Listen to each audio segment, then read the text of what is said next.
যোৱা দেওবাৰে ভোগদৈ নদীৰ বাঢ়নী পানীৰে যোৰহাটৰ প্ৰায় 5 জেগাত মথাউৰি ভঙাৰ পিছত বিস্তৰ অঞ্চল প্লাবিত হয়। যোৰহাটৰ শোলমৰা, এলেংমৰা বৃহত্তৰ এটা অঞ্চলৰ প্ৰায় 40খন ৰাজহ গাঁও বানত প্লাবিত হয় আৰু আজিও বান পৰিস্থিতি অপৰিৱৰ্তিত হৈ আছে। সামান্য পানী কমিছিলে যদিও কালি পুনৰ ভোগদৈত অকণমান পানী বাঢ়িছিলে। এতিয়াও গাঁৱৰ ভিতৰৰ অৱস্থা কি হৈ আছে, উদ্ধাৰকাৰী বাহিনীয়ে কাম কৰি আছে, SDRFে কাম কৰি আছে, ৰাজহ বিভাগে কাম কৰি আছে, সাধাৰণ প্ৰশাসনে কাম কৰি আছে। আমি এতিয়া এই বৃহত্তৰ অঞ্চলটোৰ ভিতৰলৈ যাত্ৰা কৰিছোঁ, ভিতৰত প্ৰকৃততে কি হৈ আছে।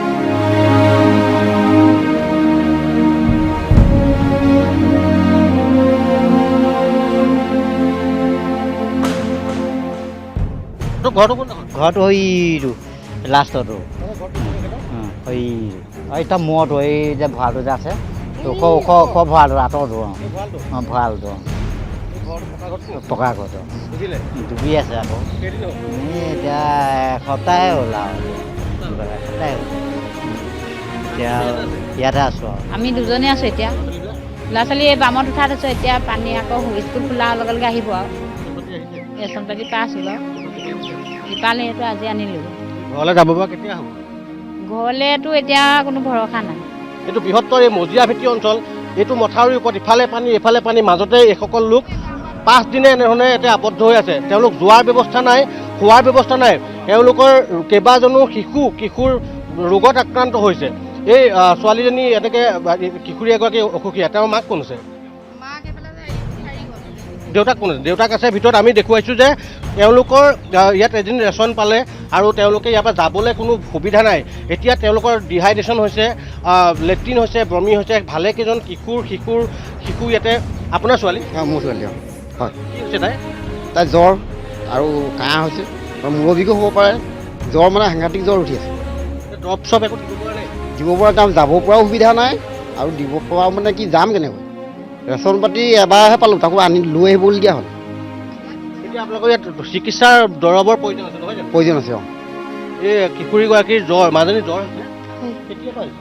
আজি বহুত জ্বৰ, বহুত বিষাইছে। দৰৱ চব নাই পোৱা? নাই যোৱাৰ সুবিধা নাই, নাই আবদ্ধ হৈ আছে তেওঁলোক। আমি আহ্বান জনাইছোঁ এই প্ৰতিবেদনৰ জৰিয়তে স্বাস্থ্য বিভাগ, জিলা প্ৰশাসন, NGO সকলোকে আহ্বান জনাইছোঁ। তেওঁলোকে খাদ্য সামগ্ৰী, চিকিৎসা সামগ্ৰী যিসমূহ লোক বাহিৰত আছে তেওঁলোকক দিয়াতকৈ ভিতৰৰ জেগালৈ আহিবলৈ চেষ্টা কৰক। NDRFৰ বাহিনী, SDRFৰ বাহিনী, যোৰহাটৰ SDRFৰ এইসকল জোৱানে সকলো জেগা চিনি পায়, দিনে নিশাই কাম কৰি আছে। যোৰহাটৰ SDRFৰ লগত যোগাযোগ কৰিলে আপোনালোকে গম পাব যে প্ৰকৃততে ক'ত কি অৱস্থা হৈছে, ক'ত পোৱা নাই। এই জেগাটো এতিয়া এটা উমানন্দ টাইপ হৈ আছে, ইফালে চিগা ইফালে চিগা, মাজত এইখিনি মানুহ মথাউৰিত আছে।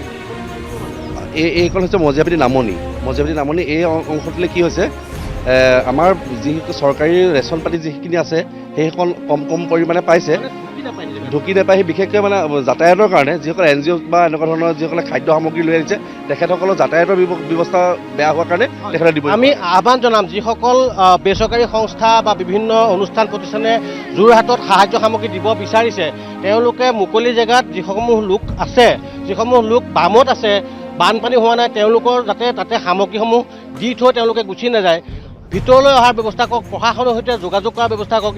কণ শিশু এতিয়া ৰোগত আক্ৰান্ত হৈছে, ডায়েৰিয়া হৈছে, জ্বৰ মূৰৰ বিষ হৈছে, তেওঁলোকৰ ইয়ালৈ চিকিৎসা কিন্তু জৰুৰী হৈ পৰিছে, ডিহাইড্ৰেশ্যন হৈছে। আৰু এই বাইদেউগৰাকীৰ আপোনাৰ ছোৱালীজনী জ্বৰ? ছোৱালী জ্বৰ। এতিয়া বাপেকে দেখুৱাবলৈ গৈছে, এতিয়া ডক্টৰ পায় নাপায় এতিয়া চাবলৈও কোনো নাই। এতিয়া গাড়ী পাইছে নাই সেইটোৱে হেৰি হৈছে, গাড়ী ইয়াতে আছে। এইজনী দেখিলোঁ তাৰ আপোনাৰ কেঁচুৱাটো আৰু কেইবাটাও হৈছে।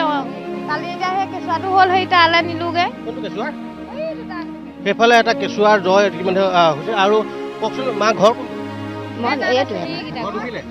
ডুবিলে, আমাৰ চিনেই নাই ঘৰ, আমাৰ ঘৰ চিনেই নাই, চিনে নাইকিয়া সেয়াহে একদম ডিঙিলে গৈ নাই, উপায় নাই যাব। মই সেইদিনা যেনে তেনেহে আহিছোঁ। ইমান পানী আপোনাৰ জীৱনত দেখিছেনে এনেকে? আগতে ব্ৰহ্মপুত্ৰৰ ভাগতে আছিলে। ভোগদৈ পানী? ভোগদৈ পানী নাই, ভোগদৈ নাই, ভোগদৈ এয়াই প্ৰথম। ঘৰটো কোন? ঘৰটো এই ওচৰতে আছে। ডুবিলে বহুত ইমান হ'ব। আজি 5 দিন হ'ল। এই কেঁচুৱাটো গা বেয়া, মোৰ ছোৱালী ভাগৰ।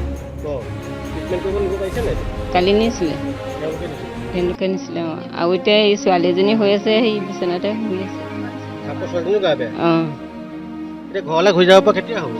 ঘৰলৈ যাব পৰা নহ'ব এতিয়া পানী শুকালে হ'ব ৰেচন পাতি পাইছে নাই? ৰেচন পাতি এদিন দিছিলে বাৰু আমি দেখুৱাইছোঁ এনেকুৱা বহু জেগা আছে যোৰহাটৰ যিবিলাক জেগালৈ ঢুকি পোৱাহি নাই NGO হওক প্ৰশাসন হওক তেওঁলোকে ইয়ালৈ ঢুকি পোৱা নাই আমি SDRFৰ লগত আহি পাইছোঁ এইসকল লোকে সা সামগ্ৰী লৈ এনেধৰণে 5 দিনে আবদ্ধ হৈ আছে তেওঁলোকে এতিয়া আটাইতকৈ ডাঙৰ কথা যে কিশোৰ কিছুমান তেওঁলোক ৰোগত আক্ৰান্ত হৈছে তেওঁলোকক কিন্তু জৰুৰী চিকিৎসাৰ প্ৰয়োজন আমি এতিয়া যোৰহাটৰ ভিতৰৰ এই জেগাবিলাক দেখুৱাই আছোঁ যিবিলাকত 5 দিনে লোকে ইয়াতে দুৰ্ভোগ ভুগি আছে